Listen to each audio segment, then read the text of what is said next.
हिंद दोस्तों, मैं एक्स-नाम सुधा राजेश पटेल एक सर्विसमैन न्यूज चैनल 25 अगस्त 2025 में आप सभी का हार्दिक स्वागत करता हूं। पहले खबर बताऊंगा हेडिंग, इसके बाद विस्तार से खबर अंत तक देखें। बहुत अच्छी खबर है और आखिरी में वैकेंसी की खबर है।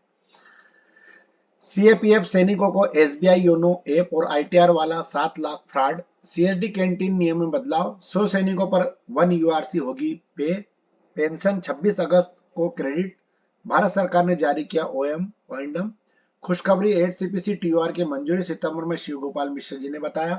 पूर्व सैनिकों को सस्ते आवासीय फ्लैट स्कीम हुई खत्म, एक्स क्राइटेरिया एरिया। और अमाउंट 15 लाख रुपए से 5% सालाना बढ़ोतरी, एक्स सर्विसमैन भर्ती। अब खबर विस्तार से। सीएपीएफ अर्धसैनिक बलों में साइबर अपराधियों की घुसपैठ, कहीं मोबाइल हैक तो कहीं लोन देने के नाम पर लग रही है चपत। आजकल साइबर अपराध बहुत ज्यादा हो चुका है और आईटीआर भरने के नाम पर रिफंड उड़ा लेना है। सीआरपीएफ के सिपाही जीडी अनिल सोरेन, जो वर्तमान में G95 बटालियन मच्छोर दरी पार्क वाराणसी कैंप में तैनात है, के साथ हुआ एसबीआई योनो ऐप के नाम पर सिपाही के साथ ठगी हुई है। उसके खाते में से 5,72,500 रुपए निकाल गए हैं। जानकारी के मुताबिक श्री काशी विश्वनाथ मंदिर की सुरक्षा ड्यूटी में तैनात सिपाही अनिल सोरेन के मोबाइल नंबर पर 16 अगस्त को एक कॉल आई थी। फोन करने वाले पूछा कि आपका एसबीआई योनो ऐप में कोई समस्या तो नहीं है। समस्या ने बताया कि यूजर नेम तथा पासवर्ड लॉगिन नहीं हो रहा है।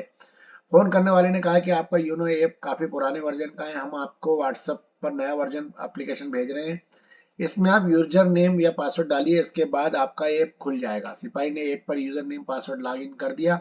इसके बाद योनो ऐप पर 4 घंटे का समय शुरू हो गया और उन्होंने बताया कि वह टाइम खत्म होने के बाद आपका ऐप चालू हो जाएगा। इतनी बात कहकर सामने वाले ने फोन काट दिया। 17 अगस्त की शाम को योनो ऐप लोगो लगे एक मोबाइल नंबर से सिपाही व्हाट्सएप पर एक कॉल आती है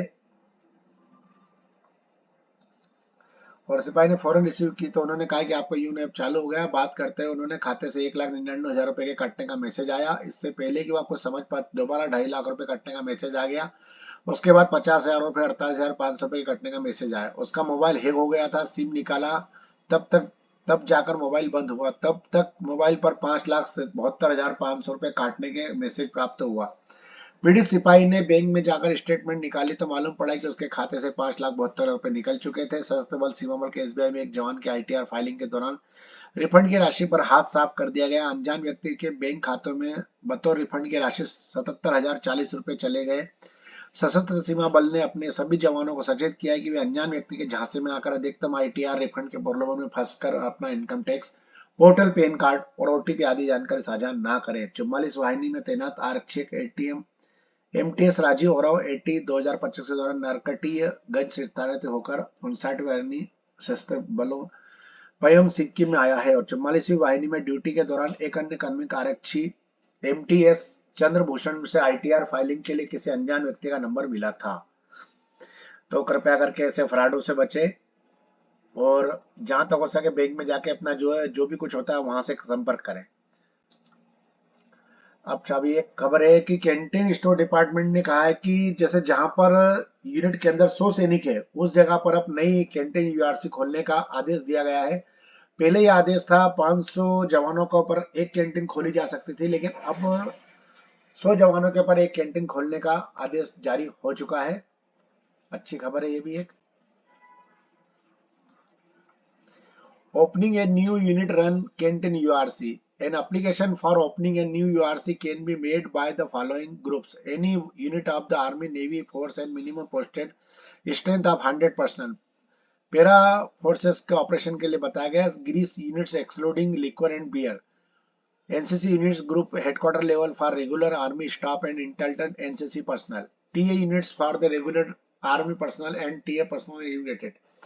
Control of Defense Account CDA staff and establishment excluding Sainik school, ordnance factory, embarkation headquarters establishment under the control of DGI ministry of defence और राष्ट्रीय इंडियन मिलिट्री कॉलेज, इन सबके अधीन में यूआरसी कैंटीन में ये जो कर्मचारी हैं इनके भी अगर है तो ये स्ट्रेंथ में शामिल करके भी आप कैंटीन जो यूआरसी खोल सकते हैं, ये बताया गया है। ये ऑफिस मेमोरेंडम का एक लेटर है उनका। इसमें बताया गया है subject distributed of the salary, wages, pension and the central government of employees in the state of Maharashtra for the month of August 2025 on account of Ganpati festival. Ganpati festival के तहत उन्होंने बताया गया है कि 26 अगस्त तक डिफेंस पोस्ट के आधार पर टेलीकम्युनिकेशन का बताया गया है इसमें। बाकी आप लोग इसको खुद पढ़ सकते हैं। केंद्रीय कर्मचारियों के लिए जरूरी खबर, 8वें वेतन आयोग पर आ गया नया अपडेट, सैलरी में बम्पर बढ़ोतरी की संभावना। National joint council consultative machinery NCJCM के कर्मचारी पक्ष के सचिव शिव कुमार मिश्र ने एनडीटीवी प्रॉफिट को बताया कि हमें उम्मीद है कि सरकार जल्द ही संदर्भ की शर्तों पर टीओआर पर मंजूरी दे देगी। हमें उम्मीद है कि इसी महीने तक इसकी मंजूरी मिल जाएगी, लेकिन अभी कुछ कहा नहीं जा सकता। बता दें कि एनसीजेसीएम नौकरशाहों और कर्मचारियों संघ के प्रतिनिधियों से बनी एक संस्था केंद्र सरकार और उसके कर्मचारियों के बीच विवादों को बातचीत के जरिए सुलझाने के लिए एक अहम मंच के रूप में काम करती है। कितनी बढ़ेगी वेतन? रिपोर्ट्स के मुताबिक अगर फिटमेंट फैक्टर 2.46 रखा गया तो कर्मचारियों के वेतन में लगभग 30 से 34% की बढ़ोतरी हो सकती है। वही अगर यह 1.8 पर सीमित रहा तो वेतन में करीब 13% ही इजाफा होगा। इस वजह से लाखों कर्मचारियों को बड़ी सैलरी हाइक मिलने की उम्मीद है, लेकिन अंतिम फैसला आयोग और सरकार पर निर्भर करेगा। अगर अगस्त में टीओआर जारी हो जाता है तो आयोग की रिपोर्ट 2026 तक आ सकती है। हालांकि 7वें वेतन आयोग की तरह इसमें भी देरी हो सकती है। पूर्व सैनिकों को नहीं मिलेंगे आवासीय फ्लैट।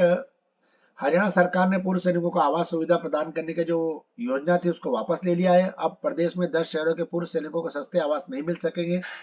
हरियाणा के महेंद्रगढ़ के विधायक कंवर सिंह ने 2013-14 में आवास पूर्ण के माध्यम से पूर्व सैनिकों के लिए आई फ्लैट आवंटन योजना की स्टेट्स रिपोर्ट मांगी थी। शनिवार को इस संबंध में मुख्यमंत्री नायब सैनी की तरफ से नेवार पोर्टल अपलोड किया गया। उत्तर में कहा गया कि वर्ष 2014 में विभिन्न स्थानों पर लाई गई 13 आवासीय योजना में पंचकुला के सेक्टर 31 में फ्लैट आवंटित किया गया है। इसके अलावा फरीदाबाद तथा झज्जर में निर्माण कार्य चल रहा है। निर्माण कार्य पूरा होने के बाद आवंटन प्रक्रिया शुरू की जाएगी। अन्य 10 योजनाओं को प्रशासनिक और तकनीकी कारणों से रद्द कर दिया गया है। मुख्यमंत्री ने बताया कि रद्द की गई 10 योजनाओं में से 7 के लिए रिफंड जारी कर दिया गया है। अन्य 3 योजनाओं के 2196 आवेदकों के लिए रिफंड प्रक्रिया जारी की है और आगामी 3 महीनों के भीतर प्रक्रिया पूरी होने की संभावना है। विधानसभा में यह मुद्दा उठाने विधायक कंवर सिंह के अनुसार हरियाणा प्रदेश में लाखों की संख्या में पूर्व सैनिक, सरकार इनके लिए नए सिरे की योजना शुरू करनी चाहिए। तो हो सकता है अभी नए सिरे से कोई नई योजना भूतपूर्व सैनिकों के लिए की जाए जिसमें आवासीय फ्लैट उनको मिले। यह श्रम और रोजगार मंत्रालय मुख्यालय द्वारा एक लेटर दिया गया। Enhance of the x category amount under the death relief fund in the 15 lakh rupees, 15 lakh only in the event of the death in the employee of the Central Board of Registration के बारे में गया है। इसमें letter दिया गया है पूरा। बाकी आप इसको पूरा पढ़ सकते हैं। नेक्स्ट खबर, साक्षात्कार संबंधित सूचना है। हिमाचल प्रदेश के पूर्व सैनिक रोजगार कक्षा हमीरपुर में जो है पुलिस कांस्टेबल की भर्ती निकली है। पूर्व सैनिकों के लिए कक्षा हमीरपुर पुलिस कांस्टेबल के पद के लिए स्क्रीन डॉक्यूमेंट क्लर्क का विवरण डेट वाइज, डिस्ट्रिक्ट वाइज और एम्प्लॉय वाइज एक्सचेंज वाइज निम्न अनुसार दिया गया है। इसमें आप समय 10 बजे से लेकर 17 बजे तक निर्धारित किया गया है। इसमें Bilaspur all employment exchange of the district Bilaspur में दिया गया है। इसमें 1 जनवरी 2022 के 1 जनवरी 2024 तक के बीच बोथ इंक्लूडिंग है। डेट ऑफ रिटायरमेंट की बात है ये। और इसके बाद में हमीरपुर का है 27 अगस्त को। ये वैसे जो भर्ती है 26 अगस्त को बिलासपुर में है, हमीरपुर में 27 अगस्त को है। और इसके बाद में ऊना में 28 अगस्त को है और मंड में 29 अगस्त को है, सोलन में 1 सितंबर को है और कांगड़ा में 2 सितंबर को है। तो ये स्टेट कैटेगरी है, उसमें मेडिकली शेप 1 होना चाहिए और हाइट और वेट सभी इसमें दिया गया है और मेन जो है शेप 1 में होना चाहिए बंदा। बस दोस्तों, मेरे पास आज खबर यहीं तक थी। आपका दिन शुभ रहे। जय हिंद, राम राम। खबर अच्छी लगे तो सब्सक्राइब और लाइक जरूर करें। जय हिंद।